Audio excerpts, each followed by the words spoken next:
kavgamız nedir bu telaş? Ölür dediğimiz biter yavaş yavaş. 3 günlük dünyanın her şeyi fani, bir hoş sevda muhabbet kalır arkadaş. 3 günlük dünyanın her şeyi fani, bir hoş sevda muhabbet kalır arkadaş.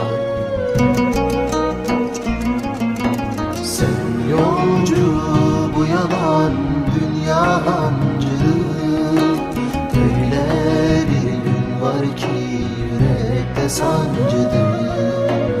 Yer gök bir olup da hesap sorulunca, en sevdiğim bile senden davacıdır.